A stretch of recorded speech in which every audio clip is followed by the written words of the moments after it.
Hello, everyone. Good evening or good day to everyone. Please, if you can hear me, kindly reply. I have Sharif, I have Kemi, I have Ibak, I have. Okay, I think these are just three persons. I have. Can you hear me, everyone? Good evening. Yeah, we can hear you. Okay. All right. Okay. So I welcome everyone to this session this evening or this very moment. And just as we said, we are starting our C language series, C study series. So I have been able to prepare a slide for this section, and this how we'll continue as we proceed. So we are starting already, and every other person will join us. So having on my screen, C programming made easy. Okay, so moving forward, this is our agenda for today. We are going to be having introduction to programming and programming languages. We'll talk about the three classifications of programming languages. Then we'll talk about intro to translators. And then we'll dive into the C language itself. After that, we'll talk about the basic structure of the C language. Okay. And then we move on to setting up our environment, working environment in order to write C. Then after that, we actually understand how the C environment look like, how the C itself, the basic structure, what are the important elements that ought to be in place as far as writing C is concerned. Then we quickly dive a bit into the concept of thinking like a programmer, and then there are some values, there are some information that we are going to share together in order to just equip us, reshape our mentality, and make us ready for this journey. Then after that, we are going to go into intro to variables and constants. So this session, we don't want to take too much time. As I said, I want to try as much as possible in order to ensure that we have at least a maximum 1 hour for our class, at most probably extra 30 minutes. Okay, so I think we can proceed. All right. So let's start this way. Introduction to programming and programming languages. All right. So from the very first point here is programming. We have been talking about, we've been hearing the word programming, we've been hearing the word programs, we've been hearing the word programming language, we've even been hearing the word the programmer. Sometimes all of these things, we actually know them, but if we can't really understand some concept about them, what they really are, what how to really define some things, how to really define them, we actually don't know them or don't know all these things. So that is why I just want us to dive into all these concepts little by little, and then be able to what give the contrast and what the core meaning of each of these things. So for the first one, programming, yes, programming is the process of creating set of instructions, or we can call this sequence of instructions, which are called programs, okay, that performs specific tasks through the use of a programming language. So programming itself is an art, okay, is an art, is an act, okay. So when you now imbibe into it, we form it as a process, the process of creating set of instructions, which are called programs, that perform specific tasks through the use of a programming language, is actually what we call programming. Okay, so on to the next, we have programs. Programs refer to sets of instructions, which could be in form of codes written by a programmer to carry out specific tasks. Set of instruction, well defined instructions that are what written by a programmer to carry out a specific task. For example, when we talk about writing a program to add two number, or a program to calculate the average of two numbers. So programs are specific to a particular function. That is, they are specific to do a particular job, to solve a particular problem. Okay, so programs are written by a programmer and they are just nothing but sequence of well-defined instructions, which are usually in form of codes. All right, so to carry out specific task. Now the next thing, a programmer is a person who writes instructions or codes for the computer to carry out a specific task. So once you see someone who writes, that is very very explicitly understandable. Now the next thing, programming language. So programming language are set of rules or well-defined commands, instruction, and syntaxes used by what programmers to create software programs which carry out specific tasks. Programming language are set of instructions, well-defined commands. They are basically applications which have set of instructions and well-defined what commands. They are softwares that what they have their own instructions, syntax that are used by programmer to carry out to create softwares or programs what that solve a particular task. You know, we have, when you see the word programming language, programming and a language. So this way we see English language, we know that there are lots of what there are a lot of concepts that revolves around a specific programming language. So if you are learning a programming language, that is as simple as you trying to learn how to speak that language, how to write that language, and how to use that language to communicate certain instructions. And communication between programming language or among programming language is nothing but communication between the programmer and the machine. So using a programming machines understand programming language. You understand? Programming language at the end they convert themselves into machine language. So in order to write machine language, there are programming languages that are needed in that process to what? To actually instruct the computer at the end to what? To solve a problem. Okay, so I believe these concepts are easy to understand. Now let's move on to the three classification of programming languages.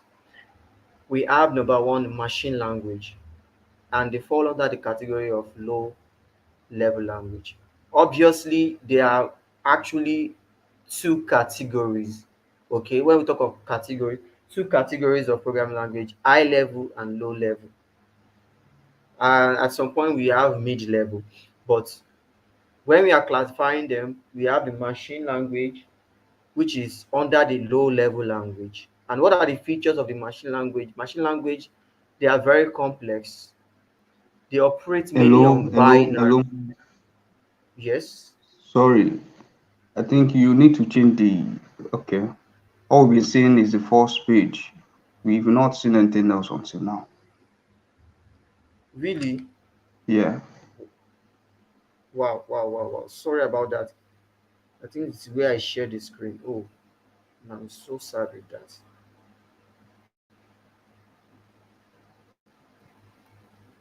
I'm sorry about it. Let me reshare the screen. Hmm, that's so sad. Okay. Thank you for the observation. You could see the whole screen now, right? Hello? I think so. Try changing. What about this? What about now? Okay. Yeah. Now we can. Okay. Yes. Okay. So this was what we all we talked about. Sorry about the screen sharing issue. Then this is where we are. So the three classification of programming language, we have the machine language, which fall under the category of low level language. And what are the features of machine language? They are very complex. How? Why? Because they operate mainly on binary. That is, their main syntax, their main symbol, or the main language, or all the symbols you coin together to, to create an instruction is mainly zeros and ones, binary. And another feature about the machine language is that they do not need a translator in order to what? To They don't need any translator maybe to convert the code from what I wrote, from the user code or from the source code, then to the machine code or code that the machine will understand. As we have the name machine language, of course, it can be directly understood by the computer. So they do not need a translator. And what are translator? We have a compiler or an interpreter. Okay. And another feature about the machine language is that it is the fastest language. It is the fastest programming language because it does not need a translator since it works directly with the computer hardware. So the computer can directly understand the bits of zeros and ones without you needing a compiler. Next one is assembly language, which still fall under the category of low level language. And what are the features of assembly language? Assembly language is a more easy language in this context than the machine language. Its syntax are in form of mnemonics, and mnemonics are like an abbreviation. Where example where we have add a, comma b, jump, go to, start, you know, and so on, like and so forth. Instead of the complex zeros and ones, just like the words, the machine language. So assembly language uses mnemonics. An example I've said that abbreviations. So and assembly language they use a translator called an assembler to translate the source code or assembly codes to machine code. Okay, so assembly language uses what they need a translator since it is what a one step after what the machine language. And assembly language too are fast, but they can never be as fast as the machine language because of the step that comes in place for conversion from assembly code to machine code. Okay. And another thing about machine language that was not stated here is that they are what? They are system dependent and architecture dependent. That is, for you to write a machine language or for you to write machine code for a particular a machine code that you write for a particular type of system and in its architecture, you cannot use that with another system. You need to what? You need to write it entirely from the start again, following the system, that very system that you want to use again, following that system specification and hardware specification and architecture. So machine language are system dependent and architecture dependent. They are not like probably portable that you can just the same code you wrote here, you can use it on this one. You need to start afresh. You need to understand the driver. You need to understand everything. The same thing applies to assembly language too. All right. Now moving forward, we have high level languages. Okay. High level language are a more easy to write and understand programming language in the sense that syntaxes used by high-level languages are more of English words and they can easily be understood by humans. So they are more human readable.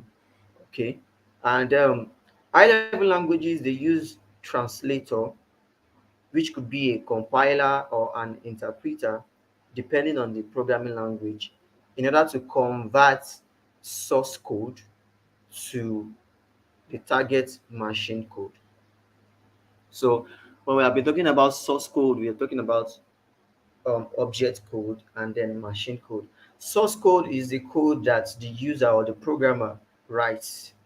Okay, that fresh program that could be in using a text editor as it is, following the syntax of that programming language. That is the source code. So the process that now involve probably a compiler comes in the process to work on the code, you know, to operate on the code. That is where a compiler can convert that source code, that code that the user wrote, to object code. The object code is what is the code that what the compiler has worked upon. Then after that, the next thing that can now what from that object code is now the final target code, of which is called the machine code, for the what for that very machine that the program is written for. So now the next thing about high level language, it is not as fast as assembly language or machine language, because it uses a what a translator. Just as we said that assembly language is not as fast as machine language, the same thing applies to high level language, which is not as fast as either assembly language or machine language. All because of what the gaps, the extra gaps before reaching out to machine code. You have to use a translator, which could be a compiler or an interpreter, to what to operate on the code, doing or making some conversion before what the final machine code. Examples of high level language: we have Java, we have C, C++, Python, Ruby on Rails, PHP, JavaScript, and so on and so forth that we can mention. So I wrote this underneath. It says sometimes they call C a mid-level language because it has both the features of an assembly language, a low-level language, and that of high-level language. When we get to see in detail, we will see what we are talking about. Moving forth, let us talk about introduction to translators. Just like the name, translators are software programs that convert source codes, that is code written by the programmer, to object code and then machine code. Okay, so translators convert source code to object code and then to target machine code. There are basically three kinds of translator as they perform different jobs. The first one is assembler.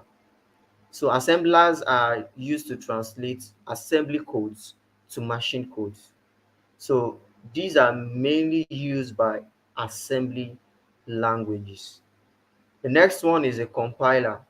A compiler converts or translates source code to object codes and then to machine codes. Okay, you can see like three steps. You have the source code, then you have the process, which is object code, and then you have the machine code, the final target code. And examples of compiler based languages. Okay, that means languages that are dependent on a compiler for them to what to operate or to perform tasks. Examples are C, C++, C sharp, Swift, Java, and so on. So these are what compiler based languages. Now the process of the compiler is that it compiles the whole source code at once to object code and then to machine code. Okay, so that is like the way the compiler operates. It will run through the code at once, and that process is called build. Like it builds, run through the code, perform all of the compiler step on the code, okay, at once, and then it from that point converts it to object code and then Some operation behind the scene are done, and then later it converts it to the machine code. Now the last one is interpreter. An interpreter converts or translates source codes line by line. Okay, so basically an interpreter is a kind of translator which converts source code to machine code.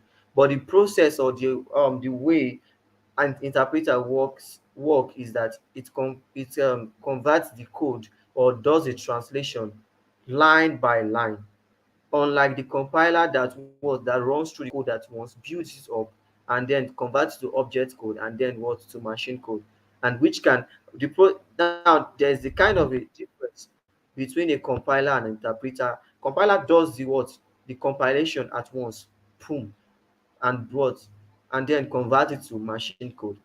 And at that point, even the code that is being used by that is being compiled by a compiler, that is being compiled by a compiler to a final machine code.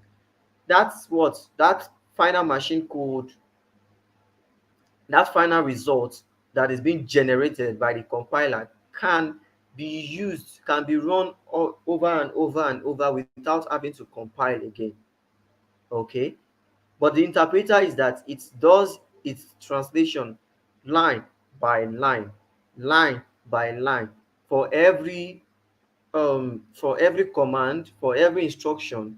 It interprets it, and then you have to write another one, it interprets line by line. So looking at these differences, we can say that a compiler is kind of faster than an interpreter because of how they operate. Interpreter will do it line by line, and you can see how much time would be required for an interpreter to write a complete code and to interpret it. But you can do all your work at once using a compiler, and then once you are done, you compile it, and it does the task or instruction that you have given to it.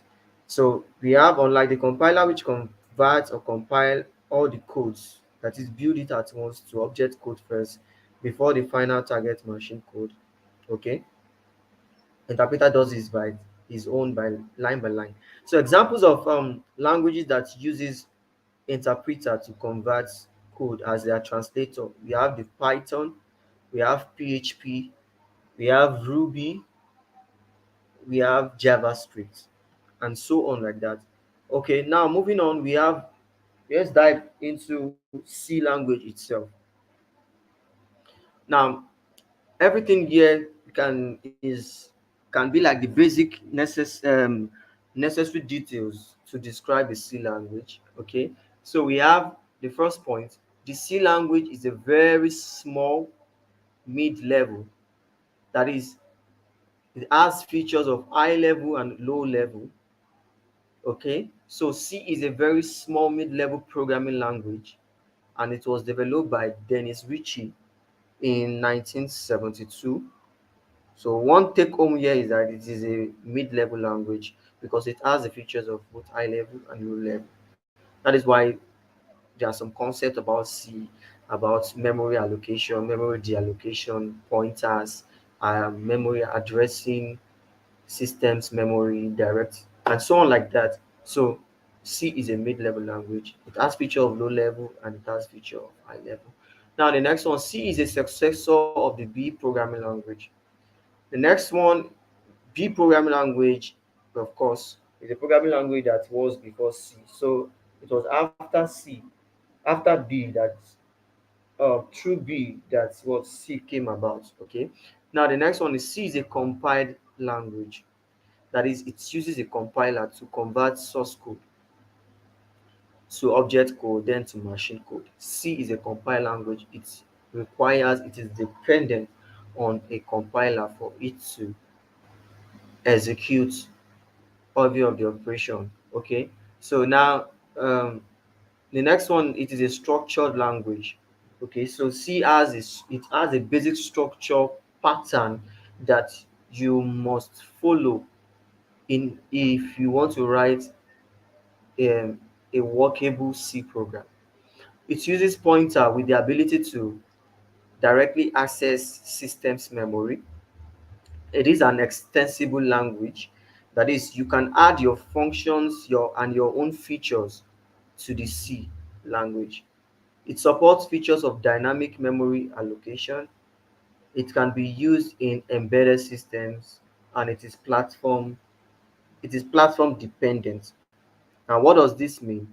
That is, the machine code generated, okay, by a particular C language. For example, when you run a compiler, when you write a code in your text editor and you run the compiler on it, it is machine dependent by the output generated. On Windows, it will generate an executable file having extension .exe. On Linux, reverse is the case, and on every other machine. So it is actually platform dependent. Okay. Now, moving on to the next is the basic structure of a C program. Now, following a standard code practice and convention, a C program has its basic structure in the following sections. The first section is documentation section, or we call it the comment section. And this section is necessary for you to have the author of the program. You could have the date and time that this program was written. You could then you have a brief description of what the program will do, and then you could have indication of each variables, talking about what they are going to do. So this section, most programmers they skip it. Most times, most programmers they don't consider it. But as far as this ALX journey is concerned, this section is very, very, very important. So just as we said, then the next section is the link section. And on the link section, we can also call it the header section. So here, every include library, that is hash include library or hash include files, they come here, they are imported here. Every library that is needed for that program that you're writing, it is at that section we put it. They are always at the top. The documentation section, your comment section, then the link section. So some prominent C header files that we know is the hash include stdio, standard input and output.h. We have math.h, string.h, and so on. When we get to header files and writing C, we will see many of these header files, and then it will become more clear. So what is needed is that the second section is the link section or the header section, and the third section is the definition section. So this is where you define most of your constants or macros as far as C is concerned. No constant values that will be used over and over throughout the program, or macros that will be used throughout the program. Example, we have defined max 200. The variable or the identifier here is max, and it is actually a macro, and max is having a value of 200, saying that throughout this program we are going to be using max, which will be 200, and its value will remain unchanged throughout. So the definition section, you can have constants to define here. Now the next one is the global declaration section. So the global declaration section is for declaring variables that will be used throughout the program, and also functions can also be declared here. Example, you have int a, void sum, void subtraction or sub, and so on. Now the next one is the main section. All this section we are going to practicalize it. We are going to write it inside our text editor, but let's just understand. Then the fifth section is the main section. And this is the most important section as far as C is concerned. And this is a very important section which refers to the main function. This is where you write your main function. The main function serves as an entry level for all program codes. It starts at the starting point where you begin to write all your program logic. Okay, so the main function would always have a return type, and then the main, a return type, and then the main function written like this. That is int.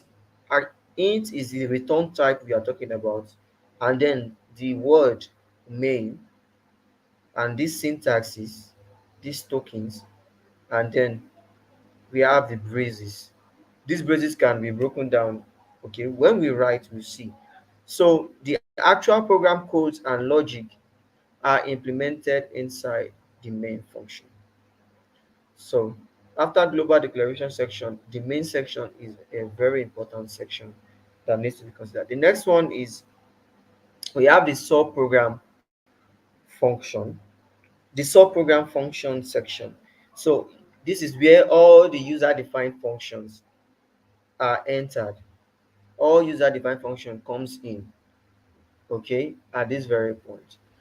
So let us move forward. The next thing is that we have to practicalize this C program section inside the terminal. And this is where everyone is needed to do something here. This is what we are going to do. Before that, we want to set up our C working environment. So we are going to create a GitHub repository. Sorry about that, not page. So we are going to create a GitHub repository for all our C program practice as far as this series is concerned. Then we are going to be using the Linux terminal to write our codes using our preferred text editor. Here I chose VI. We can use Emacs if you prefer Emacs, or any other one that you prefer.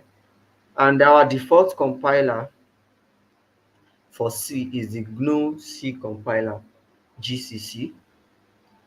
So the next thing is the default way. Okay, our default compiler is GCC, and the default way to use the GCC is the GCC compiler, and then the C file.c that we want to compile, and then there's this output flag followed by the output name. We are going to see how this works when we start to implement this.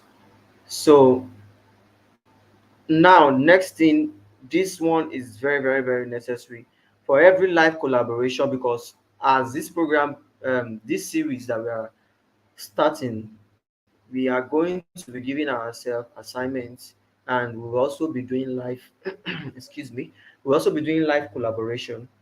And the online platform, there's an online platform that allows everyone, regardless of wherever you are, you can be invited. As long as you have your computer, you can be invited to write a code. And in fact, like 10 persons can be writing a code at the same time. Some person can be writing the header, another person can just be writing the um variable declaration, another person can be writing the main, other person can be writing the logic, depending on. So this is the platform we are going to be using, replit.com. Okay, so we are going to be using replit.com. All right, so everyone should.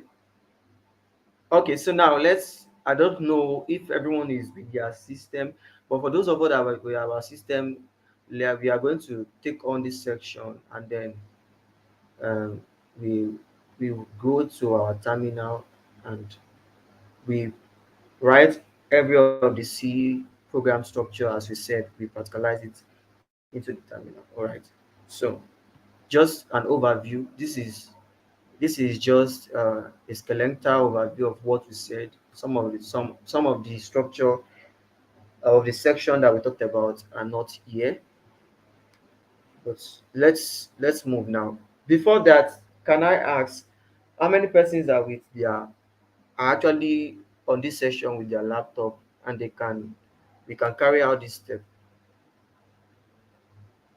Are we together?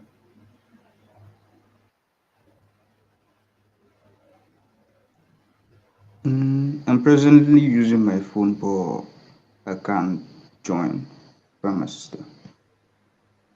Okay. I have well, some persons have left. Okay, that's not an issue. Okay, we have 8 persons online. Okay, I have some messages here. Could you kindly change the page? Okay, okay, that was before. All right. Okay, you said you can switch to your laptop. Please do that. Okay. Then Abisola, Brandon, and every other person, can we get to our laptop now? Let's do this together. Alright? Hello. Please, you can type, you can reply. Please, let it be interactive. I don't want to speak to myself alone. I want everyone to. I want us to interact, please. I can't hear you, Brandon. You said I actually can't hear you. Probably can use the chat. Okay, okay. Kemi is right there. Other persons they are using their laptop. All right, that's very good. Thank you so much. So that's a good feedback. Now let's add on to that. I obviously have created my repository already. Let me add on to my GitHub page. Okay, so I have this already. Let me see. So, what is the website again? Okay, Replete. Replete. R Replit. E. Yes, Replete. Can you see the screen? Okay. Replete. Yes, that's where we are doing our collaboration. Okay. You can probably for this very section, let us use Replete. Okay. So everybody should add on to create a Replete account.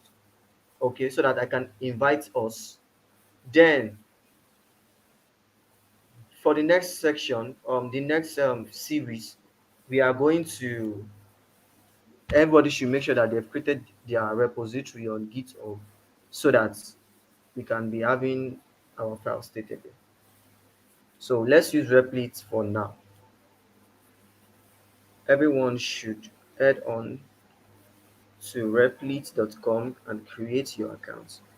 Then I'll walk us through how to just create the account. Just create the account.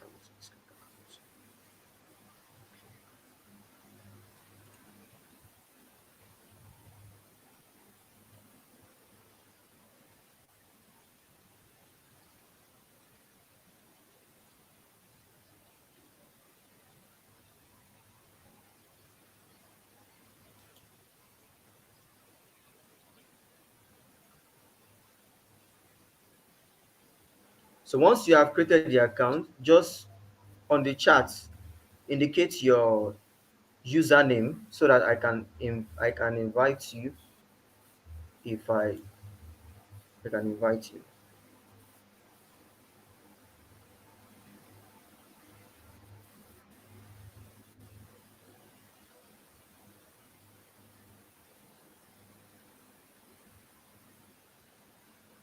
Okay, Zimasa is on Replit already.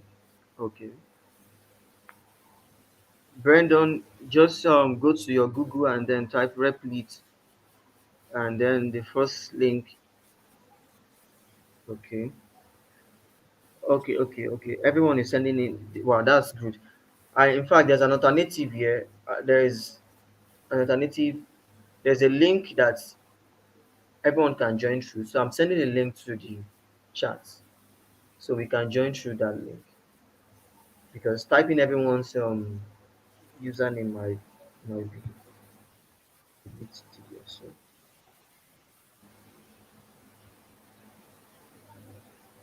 So I've sent the link for to invite everyone over to this place. Once you click it, I will see you. I think I have seen someone. Okay, I've seen someone already.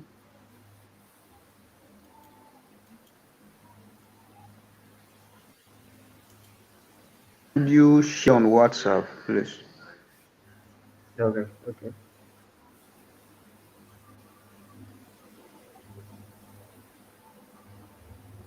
In a minute, please.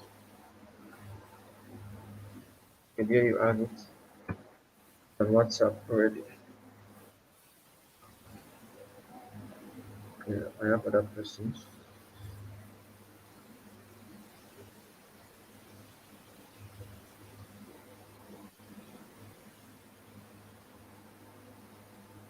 Okay, so we have currently have like three persons.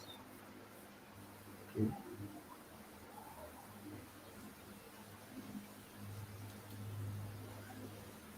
we have two persons already.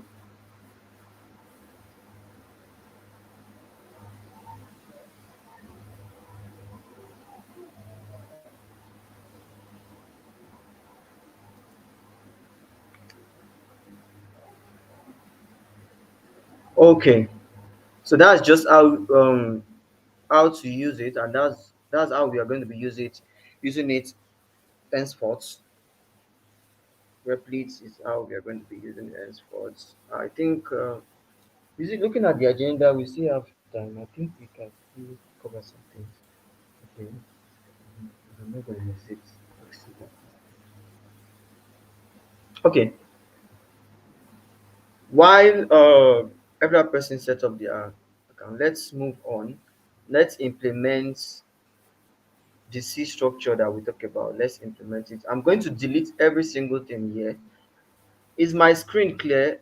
I think it's clear for everybody to see. It's not too small and all that. Okay, I think that's a yes.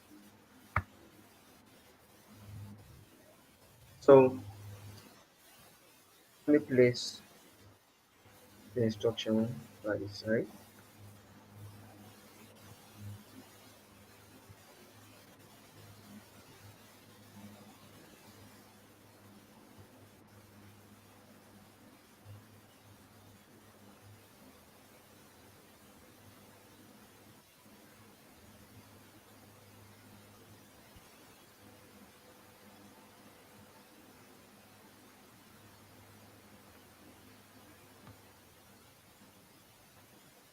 Okay.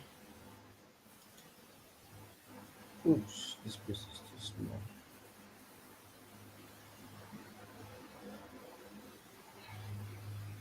All right, guys. So let us implement this structure. First section is the documentation section, and it is also called the comment section. Now, I know that we've not talked about comments in C, but we can just talk about it right now. In C language, there are two ways of writing comments. One is actually standardized by ANSI, okay, and the other one is standardized by C99. I know that this might not make sense, but this is just a crash understanding. C language is governed by three standards. We have the ANSI. Let me write it. ANSI, and it is called ANSI C, American National Standard. I don't know. Let me check. ANSI full meaning. So I'm going to give American National Standard Institute. Okay. Then we have C99, and then we have what is that third one? Uh, I think C97. So there are basically three standards that govern the C. ANSI C and C99, and then C11. Okay, so ANSI C was established in 1980s. Okay, C99 was established in 1999, and then C11 was established in 2011. So, following ANSI C standard, comments in C is actually a multi-line comment where you do forward slash asterisk, then asterisk forward slash. Could you see now that the syntax has changed color? So forward slash asterisk and then asterisk forward slash. It could be this way, but what this means is that it is a multi-line. Multi-line means you can, whatever comes in between these two, eh, will not be what? Will not be executed by the computer. Whatever comes in between forward slash asterisk and asterisk forward slash. Okay. Now the next one, we have this other one by the two standards where you have double forward slash and then comments goes here. Okay. So multi-line, multi-line comments,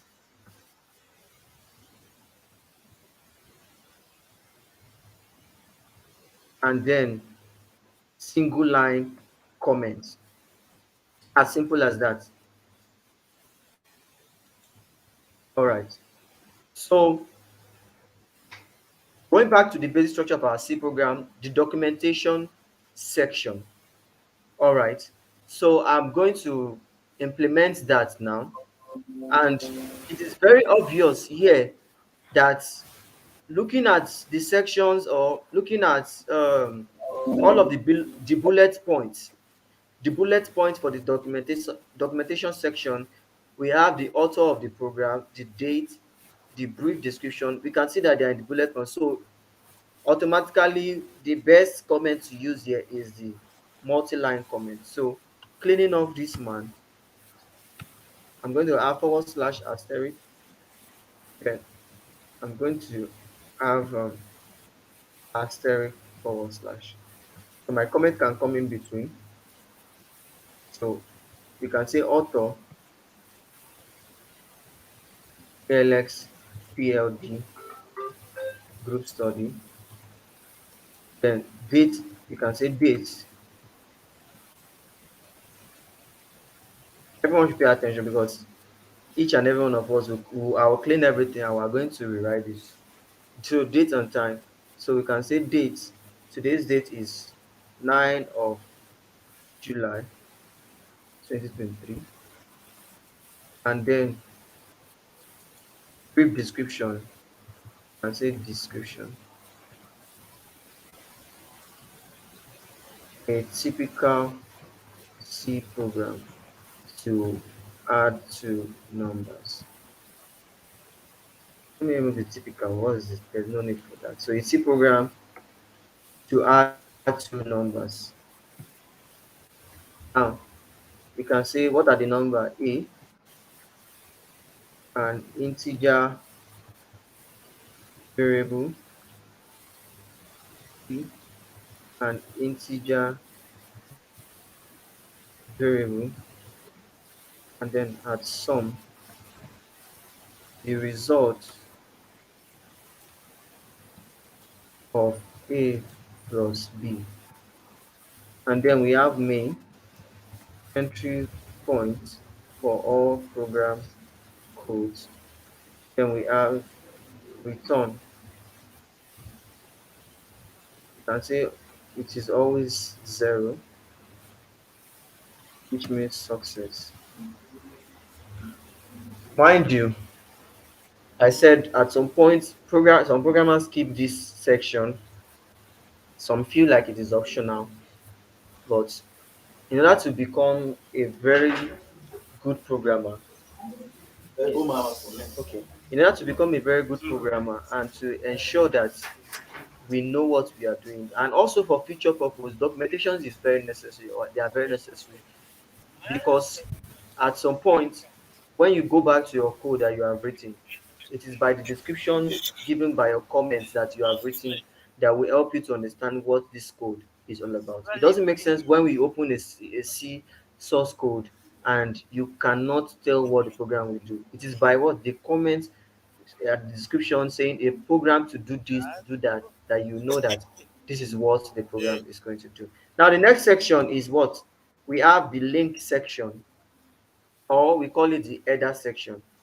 So, example, now in C program, there is a must use header file that must always be present in virtually all C program.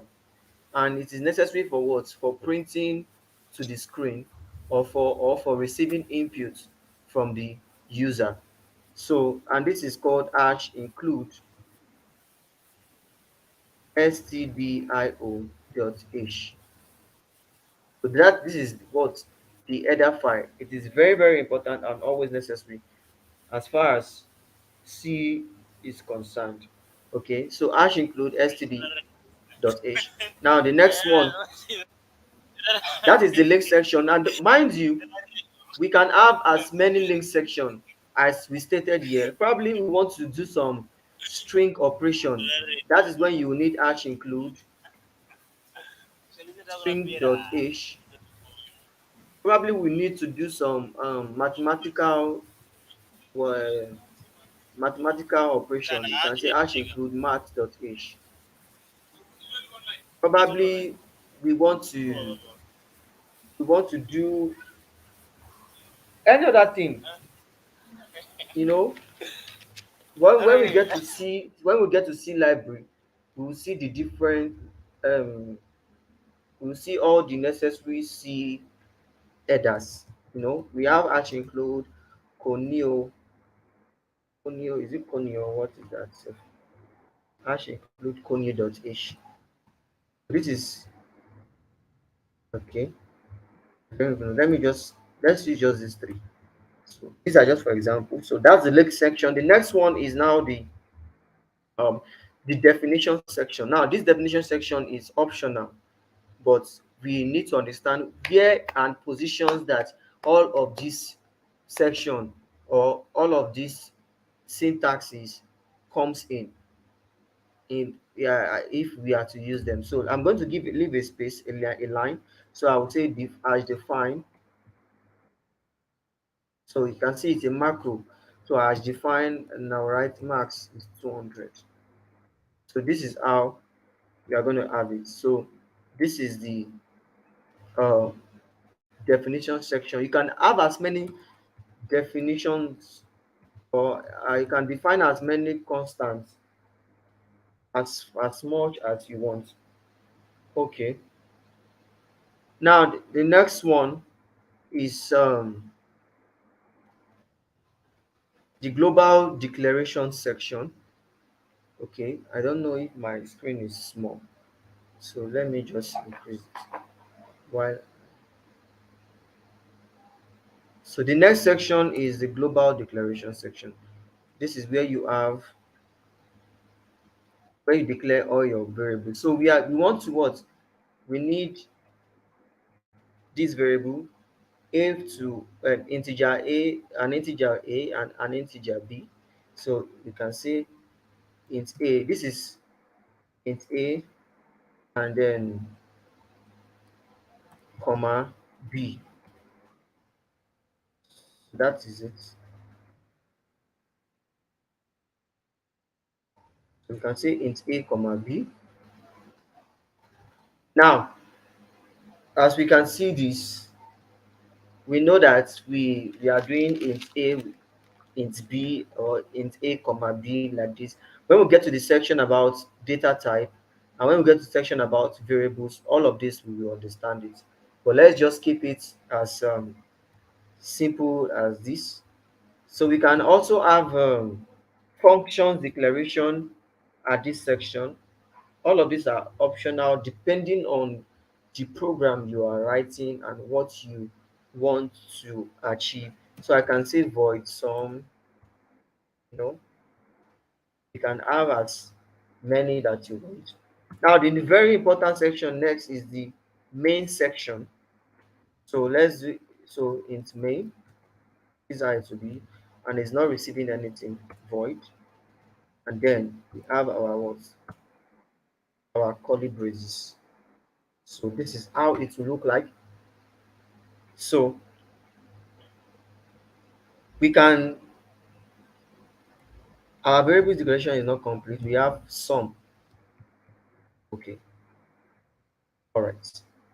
So I'm going to comment out this function. We are not using it. We can have as many as we want. And don't you can see I'm using what? The single line comment. Okay, so void. I can say sub. You can have as many that you want. We are not using this macro, so I'm taking it out too. Okay, so now moving on, we are inside the main function, and use how it is written. The return type, as we said the other time, int, and then you have the name, the main, and then you have the parentheses. You have these opening brackets, the closing bracket, and in between it is where we have. This is where parameters are what are entered. Now, main is a function. It's okay. So it is a function, and it is the only function, it is the only main function that is in the C program that is necessary to be present in a C program. A C program must have only one main function. Okay. Okay. So next thing is the body of the program. So inside here is where what the logic to add two numbers. Inside here is what is where it will go. So let's do since we have, let's say a equals, we've already declared a above. Okay, so let's say a equals 10, and then let's say b equals 20. Then we'll now say sum equals a plus b. Okay, now let's, I can be giving comments to describe some things here. So I'll say initializing variables. Okay, okay, so I can say output should will be value of a plus value of b stored inside, stored into sum.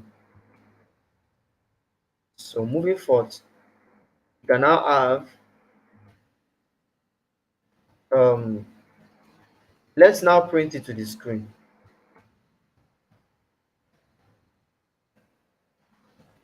So printing,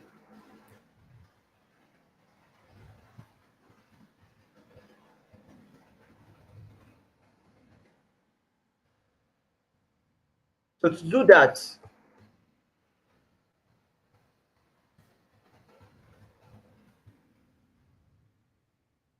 printf function, but we'll get to printf, we will explain what the printf function is. Okay, so we say printf, this is how to use the printf function, printf, and then your parentheses. And printf, we must receive strings of characters. It is printf is known for receiving strings of characters. And when printing variables with printf, when printing different values, when we want to use a printf, there's what we call format specifier. All of these might, we might not get it now, but it's what we call format specifier. This format specifier is what? To tell the printf what kind of data we are printing. Okay, this could be this could be this could be an integer, a character, a string, a decimal, or floating point, or floating point number, whichever one to call it, etc. Okay, so this is just the basic idea we need to what put in place. There are other things you can use printf to print. Is a very, very powerful function. So printf is a function. And how do you identify function? Function will always have parentheses at their end in front of them. So I said printf is a very powerful, okay, function. Now, how do you identify functions? Functions have their name and then parentheses in front of them. So, example, we can have sum is a function. So um,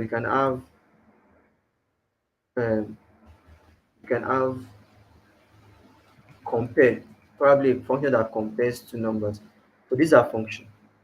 Okay. So all of this, when we get to function, we are going to understand them very well. So now we said we want to print these values to the screen. I was just trying to um explain what functions are. So now what do we do next? How do we do this? This might not be understandable yet, we might not get it, but let's just follow along, and then by as we go on we will understand. So we want to print, what we need to print is actually what we want to say. Okay, we want to print the value of a, we want to print the value of b, and then we want to print the result a plus b, which is sum. So we can say a equals what, so we can say a equals, then we'll use a formal specifier which is percent %d, and then we can do b equals, then we can use another format specifier. Somebody is typing something on the screen. We can use format specifier. We can say b equals percent %d. Then we can say a plus b equals percent %d. Okay. Or we can say sum equals a plus b, which is equals to percent %d. When we say percent %d is the format specifier that we are talking about. We've been talking about format specifier, and I said it tells the printf function what kind of data we are printing. And I said this could be an integer, character, string, decimal, floating point, and so on. All right. So in this case, we are printing these values, and we are using the printf equals. We now say we want it to be presented this way. We want it to have a equals percent %d, and that is the value of a, and then b equals percent %d, that is the value of b, and then we now say sum equals a plus b percent %d, which will be the value of sum. And how do we are now going to what? The next thing to do is, let us put them on a new line. The next thing to do is to reference a, b, c, a, b, and sum. So we now say a comma b comma sum, and sum, and then we terminate it. Now, looking at this, we are inputting this a comma b comma sum in this form, in this order, which is a equals a percent %d, b equals percent %d, which is b as it is here, comma sum equals a plus b, which is equals what? percent D, which is sum, as it is here. This is the basic structure. Remember, we are talking about the basic structure of the C program, and we have all the section already. This is the documentation section. This is the link section or the header section, and this is the definition section, which is this macro. Then we have the global declaration section. Okay, and then we have next, we have the main section, which is the main function with the return type int, and then the name of the function main, and then parentheses, and it is not receiving anything. That is why it is, we have void here.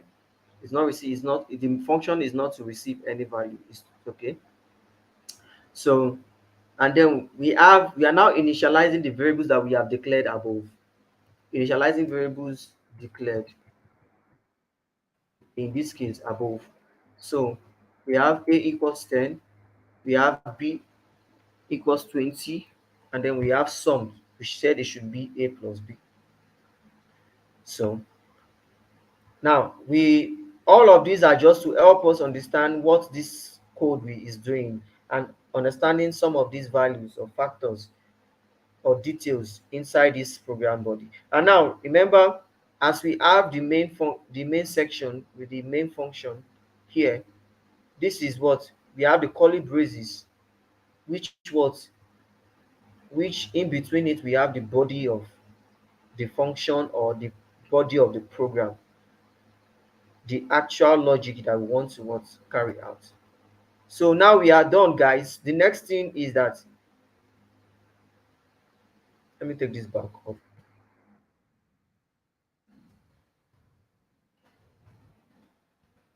So the next thing is that every function must have a return type, just like this, and then must have a return value. So we must say return 0.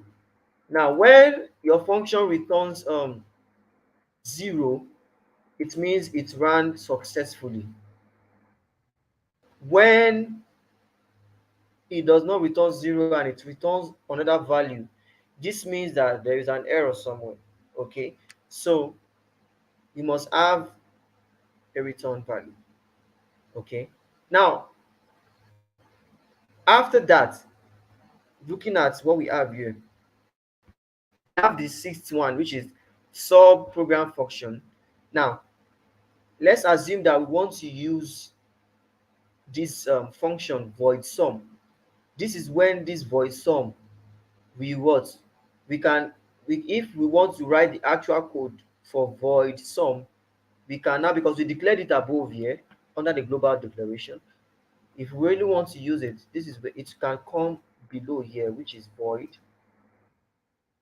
sum, and then we can now open it and put values here.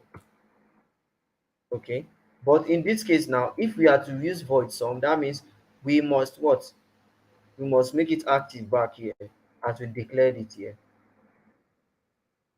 Okay, let's say summation, because there's a value called sum here. So the same thing goes here, summation.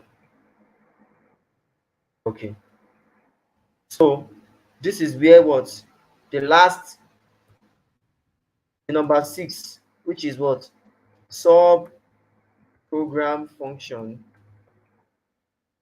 section. And now guys, we have our what, our C program, and the structure is what, complete. We have it complete, we have the structure complete. Recapping from the beginning, we have the documentation section, which is wrapped inside a multi-line comment. Okay, now we have the what, the link section, where we have our header files, and then we also have the definition section. That is if this program requires it, that is if this program requires to use a macro. Then we have the global declaration section, where we can define our variables and our functions and so on. And then moving on, We have, okay, allow me to do it this way. Allow me to say number one. Allow me to say number two. Okay. And allow me to say number three.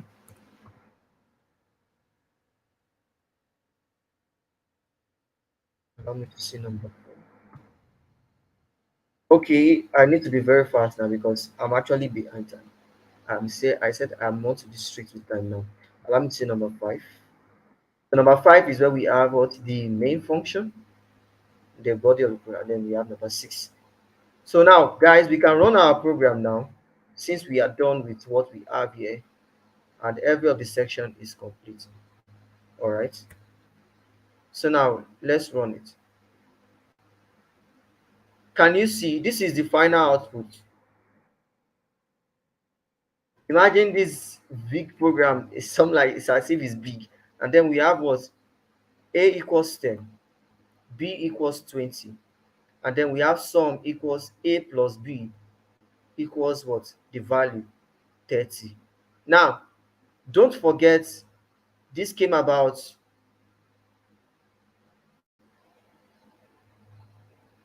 okay, this came about what from the body of the program, but we actually have what our variables declared, and then we initialize the variables, and then we what we print the we want the output to be on the screen, which is why we use a printf function. And now you can see from the printf function we have this string of characters here. We have a equals, now you see percent d was replaced by what the value of a, and I said that it went accordingly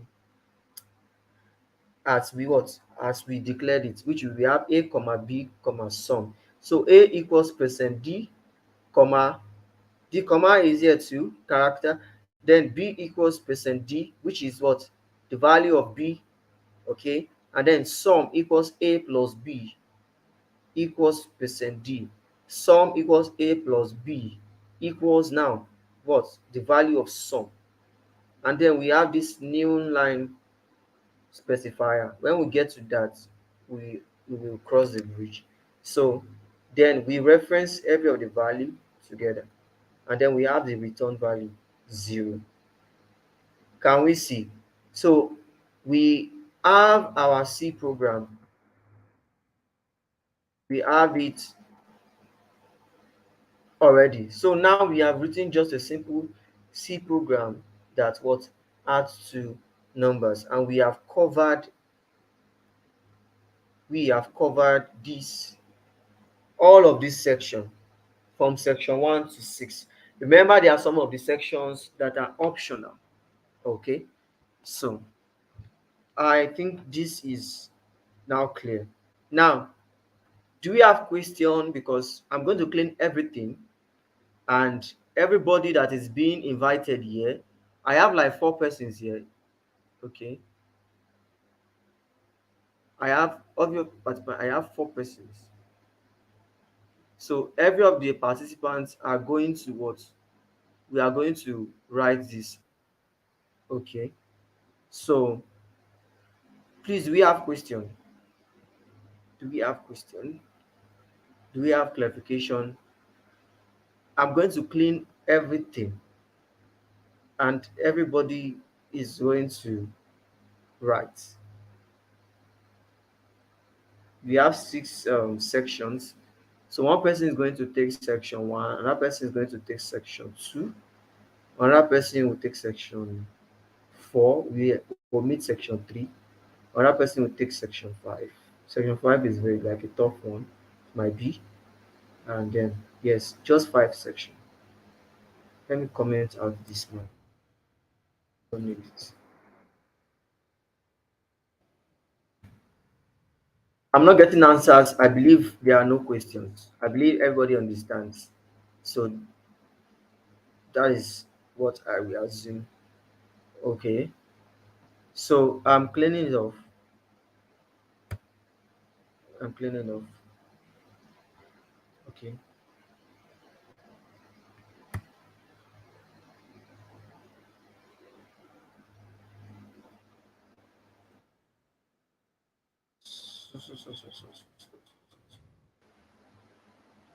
In fact, I just want to leave the numbering.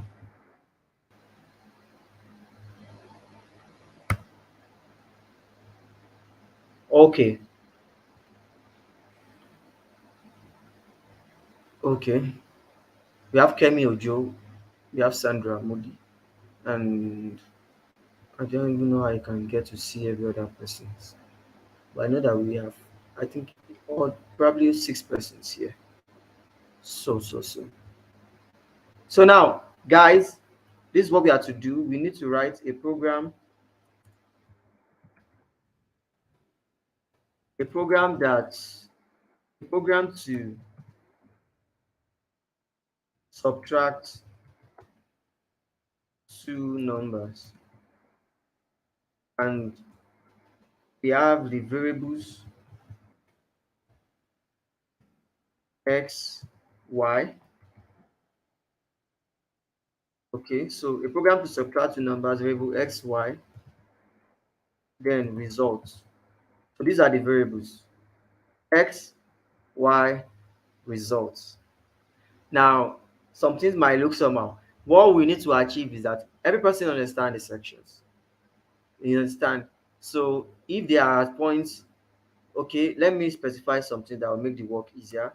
So we have variables x, y, z, x, y results, and then x is an integer.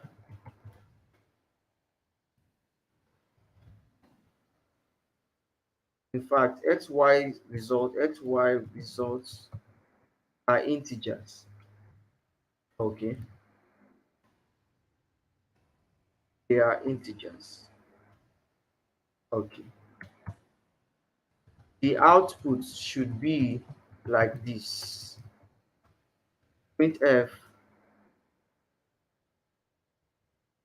x equals value of x. Let me just help us percent d. Y equals percent d. Results. Okay, let's not call it results. Subtract. Subtract. Okay. So that's the name. So subtract equals x minus y equals percent d. Okay. So guys, then we reference each of them, x comma y comma subtract.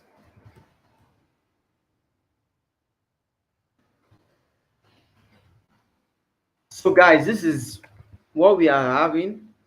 It is a program to subtract two numbers, and these are the variable x, y. So x, y, and subtract are integers. The output should be like this: printf x equals percent d, y equals percent d, subtract equals x minus y percent d. Okay, so guys, please let's start writing. I don't know how to call name. Okay, Kemi Ojo should write the um, documentation. Sandra should go on with the header file, and I don't know the okay. Sharif should go on with the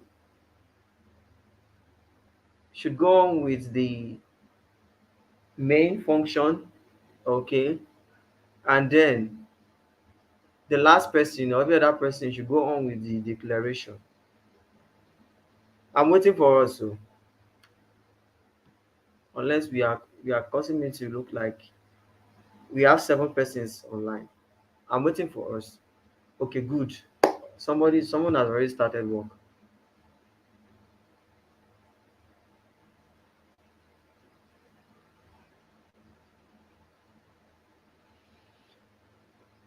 Abisola should go on with the variable declaration. if she's part of it. If she's inside, I can't really see the list of participants.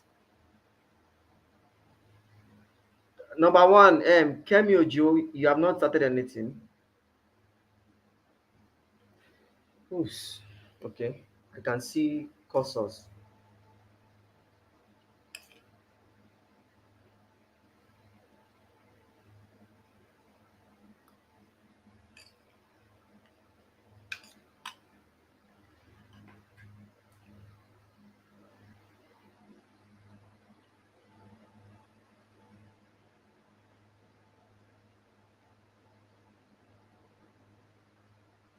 Yeah, go ahead, Sandra. I can see your cursor.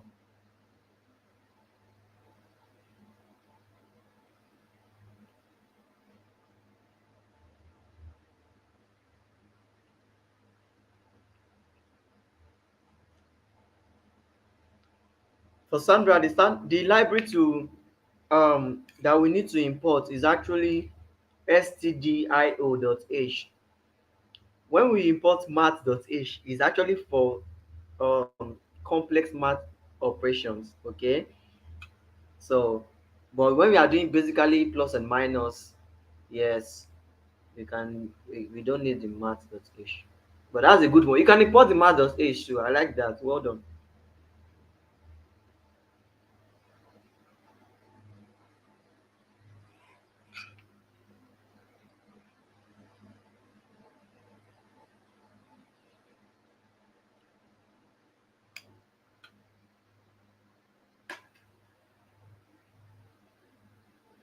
Okay, I can see Bisola already.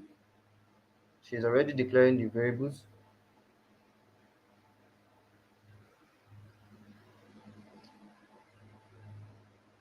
Sharif, your one of your variable is not correct. It should be subtract. We've changed it from result to subtract.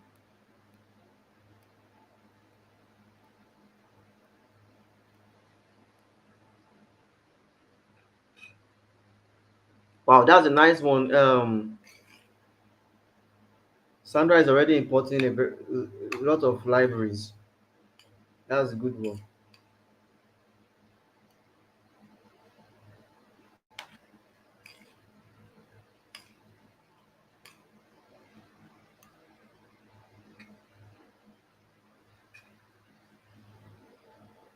We are waiting for the person that will give us documentation of what this program is going to do, or else we are not complete. That's what.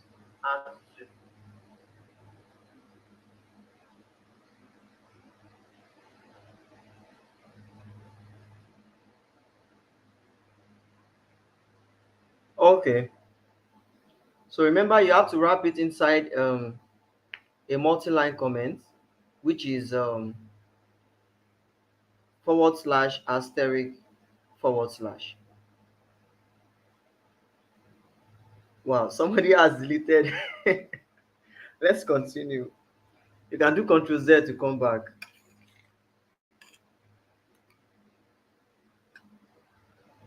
Mm-hmm.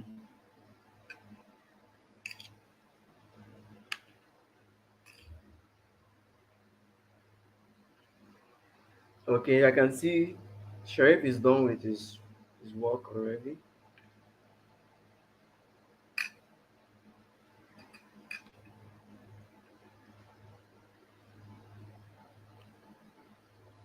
Okay, Ibak is using just single line comments, but you can use multi-line. So in front of your forward slash, just put asterisk, and then the other one. Just if you look at number six, the way number six is written, at number six, the last data in this screen below, that's how to write a multi-line comment. Okay.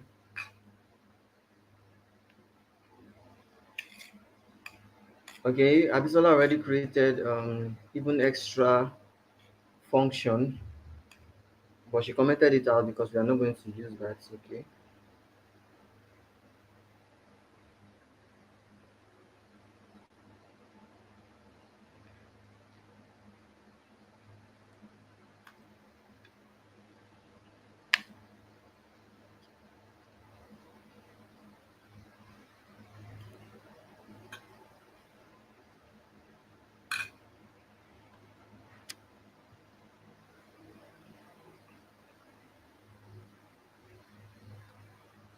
Okay.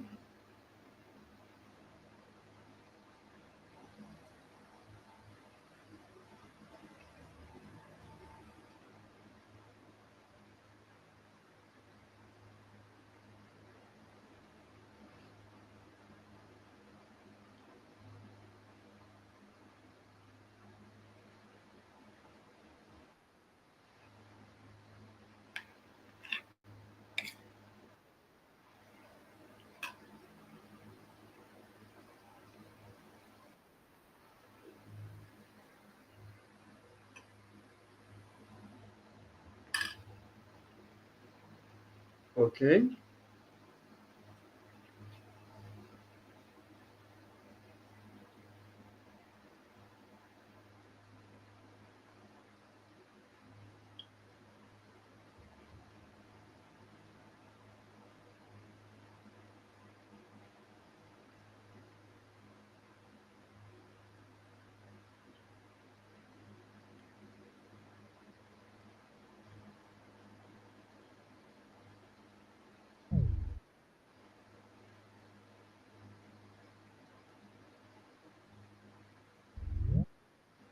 Okay.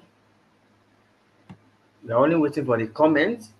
And well done, everyone. At least that for the fact that you wrote some of these things yourself, even if you are, excuse me, please, that you wrote this thing yourself, that's a very good one. Probably there are some persons who are already familiar with this.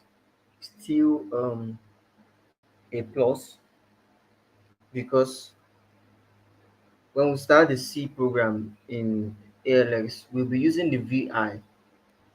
We'll be using text editor in Linux to do most of our stuff, and it could be tedious because you need to write everything explicitly. Okay, well done, Ibak and Abisola. I mean, Kemi. Well done, Abisola. Yes, well done, Sheriff. Well done, everyone. So, these are your program. Let's see. We are going to run this program, and we will see the results. This should run successfully. So, a quick one, we could see that the kind of comment used here was a single line comment. So of course it's acceptable too, but most of the time if you are writing a lot of if you are writing a lot of description or documentation for our program, sometimes the multi-line is okay. Okay, but this is okay, this is fine too. So let's run it. And this is, guys, correct. We have, is it correct? Let's see. Okay, let me run it again. Wow, it's not correct yet. That's by the side of Sheriff. You could see that we have the value of x equals 0 because there's no value for it, y equals 0 because there's no value for it, and subtract will of course will be 0. So there is something missing, which is the actual logic for the program, and that should be before the printf. It should be around this place. Do you get? Whereby we set x to have a value and then we set y to have a value. So this is good, this is cool, because it is when we make mistakes that we'll be able to understand more and more. Okay, we set x to 50, okay, and we are setting y to 35, okay, and we are setting subtract to be, okay, x minus y, okay, okay. So we can put the proper spacings everywhere so that it will look pretty between else and assignment statements. Okay, okay. All right,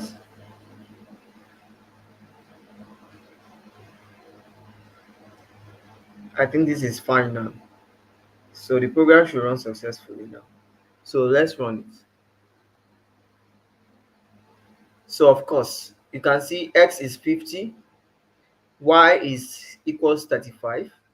Subtract is x minus y, which is 35 minus 50 minus 35, and that is 15.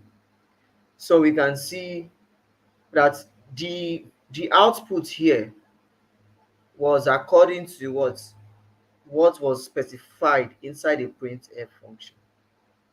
So when we get to printf function itself, we will see how to use the printf function, and we'll see um, everything it can collect, every of the value it supports.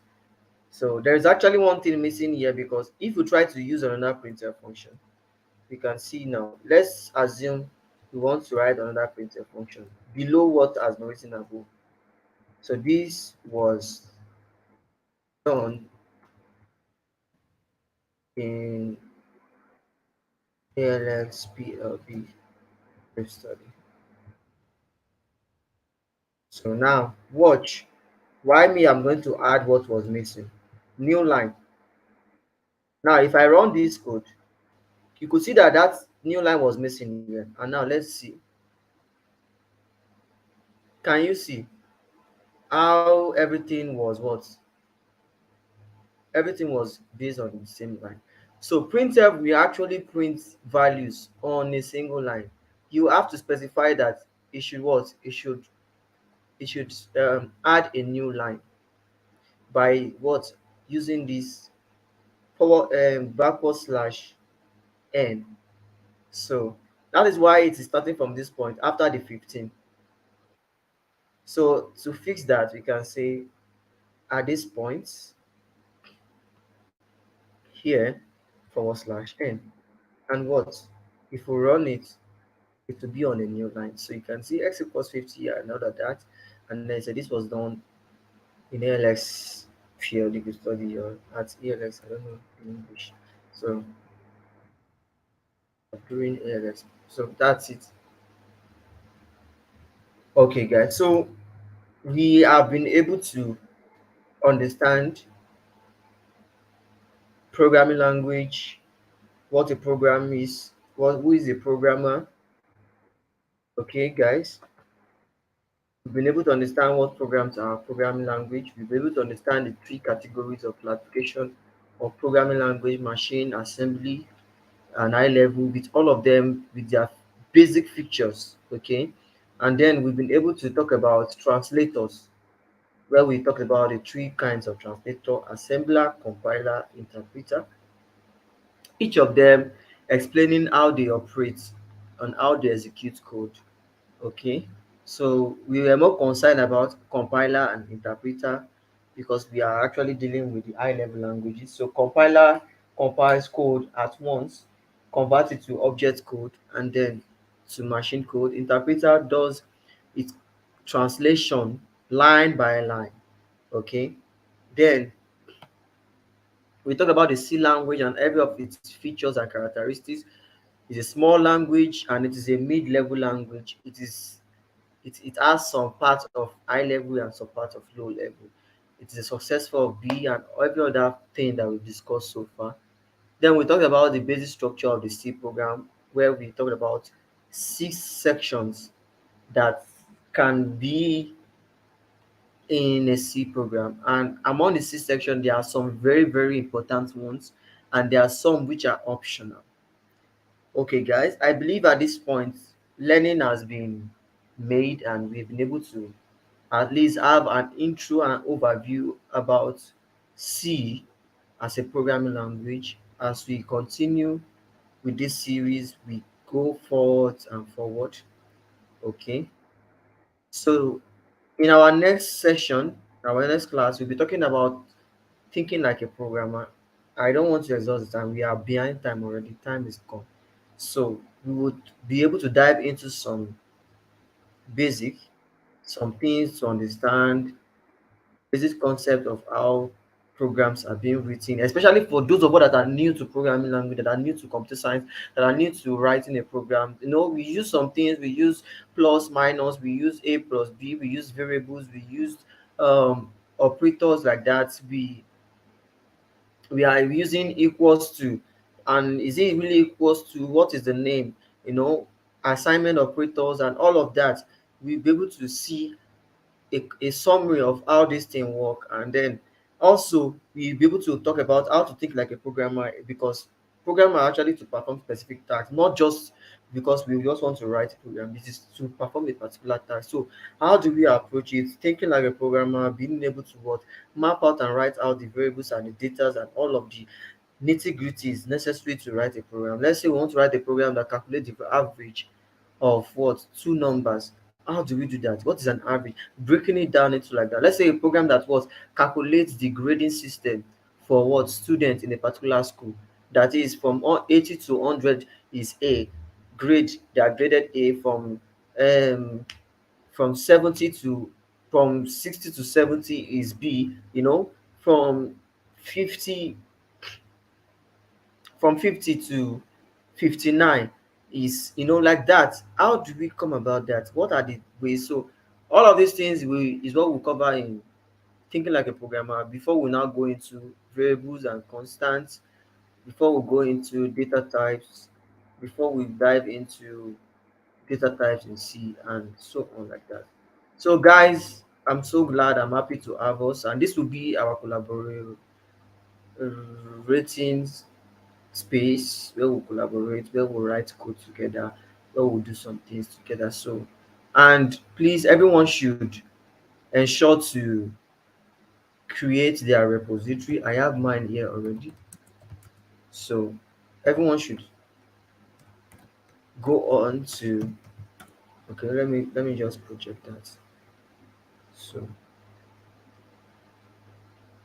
so you can go on to GitHub, excuse me, and create a special repository called. Let's give it this name. You can give it to your special repository, probably C practice repo or anything. Okay, where is that section?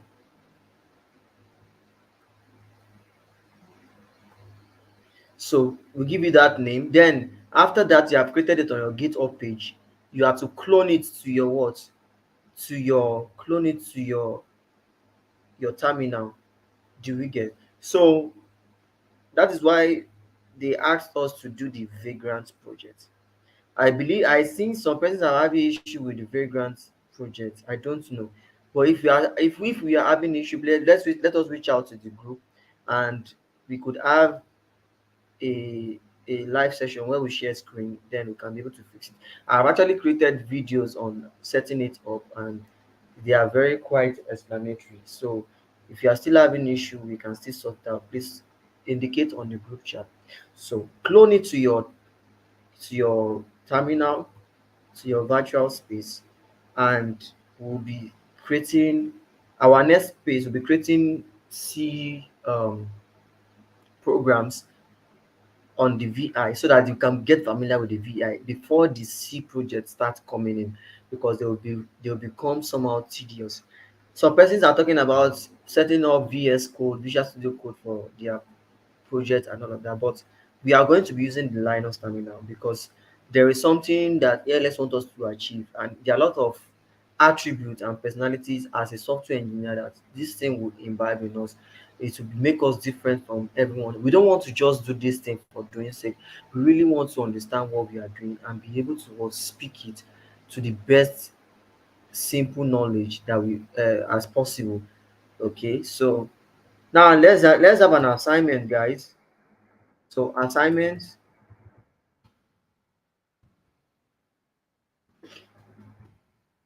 and this is what we are going to submit next. Write a C program that calculates the average of two numbers. No, of the average of three five numbers. Okay. So let me give us hints. Variables Num 1, num 2, num 3, num 4, num 5. Then we have average. Okay. So values for each.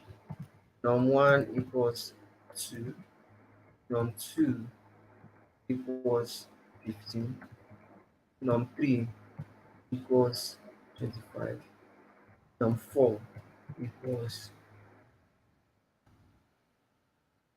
10, num 5 equals 13. So these are our assignments. Pretty simple, but as simple as it is, if we write it out, I'll be like Betty. There is a program that will come across in ALS as we move on. I'll be like Betty. If the sections that are necessary for to be present in our C program, if they are not there, then there will be an error. Okay, as simple as the program could be, if there are some things which ought to be there, if they're not there, then there will be issues. Okay, so this is it, guys. A program to calculate the average of five numbers. Then the other one, okay, let's just make it one. All right. So that's it for today. Do you have questions, observation? Mm, okay, the chat. Yeah, I have a question. Okay, Okay, so my question is because I'm just getting familiar with this. I have no prior idea okay, about this. So my question is for this C programming okay, or C language because I joined the class late, so I just want to clarify something. okay. Yeah, must we follow all the okay based on the structure you give? Must we follow all the structure before we can run this program? For example, you made mention of something the other time that not necessarily you use the number three, which is defining your is it variable or something. So must we? I just want to know if all the structure like has to be followed before the program can run, or we can just go ahead and do number one, declare our variables, make put the instruction and then run it. I don't know if you understand what I'm trying to say. Okay, I get it. Now let me talk about the very important ones that if they are not there, your program will throw an error. Number two, link section. Because C program we said is a very small language. C program language is a very small language. And for every operation that you perform on C, you must always have libraries that what you must include, you must import. And all of these libraries fall under the header section. So example is this stdio, which is the full meaning for standard input and output dot h. The h is for header. This must be what present if we are writing a program that is going to print something to the output. This man must be present, because if it is not present, there's no way we can use printf. Example of printf, functions that print to the output, printf. Now this link section is necessary for us to be able to use some inbuilt or built-in functions in C. So it is very, very important. Now, there is no way I can say probably if documentation is important. Of course, documentation will be important because we need to have a description of what the program will do. If there is no description of what the program will do, then nobody will really know what the program is all about. Okay. So this aspect of the author or the program or license and all that is actually needed in order to preserve, you know, your work, to know who wrote the program, and also the date and time too. All of these are just like basic things. When you are, even if you are writing in your book, you write date and time of what you are writing, and you write title of what you want to do. So these are like basic things. So but when I say most important, if the link section is not there, whatever logic you are trying to do, it might not work. You understand? And also now, this definition section for defining macro is optional. You understand? Macros are actually um, variables that are user defined. So this max is like a variable, but it is what? It is user defined. It is defined by the user, and the user what is the one who gave it that value. That is why we say C is actually an extensible language, because it gives you access to create your own function, your own features. You can create your own separate variable by your own self. Okay, so now it is actually optional depending on what you are using it for.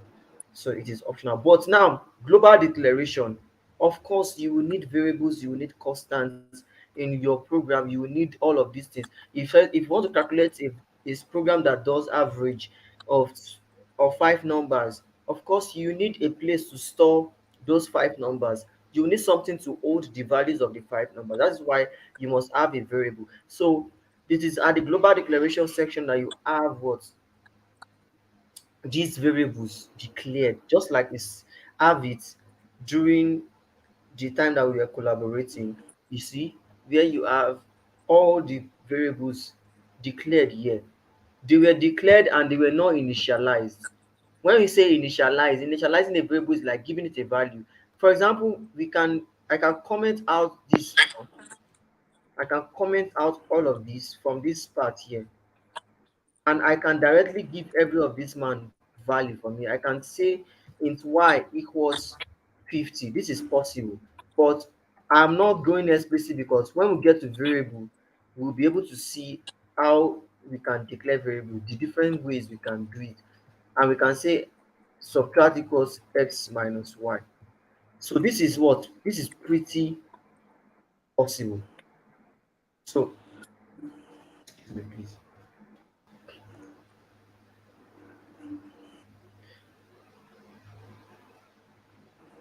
Sorry. Okay, we can, I think this one is about, we can now say, because of that minus in between, we can now say subtract equals x minus 1 y. We can initialize the values here. Okay, this is not, this, sorry about that. This is not, we can, this is how we can do it. These are the possible ways. So we can do int x equals y, comma, x equals the value, initialize the value, y equals initialize the value. And then we can now say int subtract. Even this is not possible. We can now say subtract, just like we have it the other time, equals x minus y. Okay, so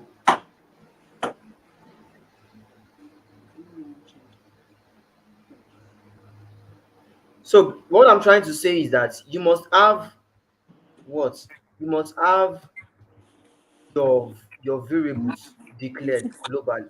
You can have it globally declared, or you can have it declared even inside here. No, Jim. Okay, so that is another part of the what, of the this thing that is very important. We can have it this way. Okay. So you can see before we only add int x comma int y, int s comma y. We can even still have it this way. We can have int x int y int subtract. Eh? We can have it this way. We can now even say x equals 50, y equals 35. We can have it this way at this point here.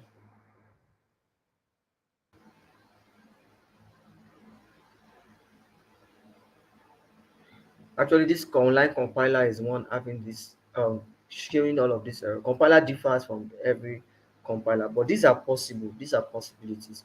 So where we are talking about is you must have your global declaration, the variables you want to use, and this one is in fact is very, very, very important. You must have your main section, because this is where what it serves as the entry points for all what program codes. If you don't have your main function, your program can never run.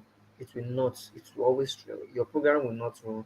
It is inside the body of the main function that you what input your logic for the code. And then you see this sub-program function. These are what they are. As they say, they are user-defined function. They are what they are optional. They are optional based on whatever you are using it. They are optional. So, one, important, the greens. Two, very important. Three, very important. Um, sorry. Not number two. Is I meant this is number two, the global declaration. So this definition section is optional depending on what is where you define macros. And even this one is important too, the documentation section, because you must describe what the program is doing. Okay.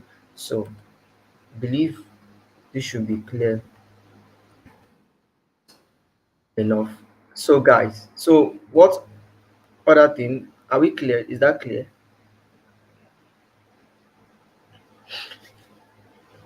Is that clear, Bisola? Yes, yes. Okay. Okay, guys. So any other question, any other person? Um, I think we've been able to understand some basic things about C. When we now move forward, we will be able to do many things. C program is pretty complex somehow, but with understanding the basic concept, the necessary concept, we are good to go. So okay, in absence, I think no one is no questions. So these are our assignments. Let's get it. So we are going to start from here. That's it for today, guys. Thank you so much for joining, and see you in our next class. We'll talk about when our next class will be. All right. Thank you. Bye. Um, are you available for my request? Okay. Yes, I am. We'll talk about that in a jiffy. All Okay. right, guys. Bye.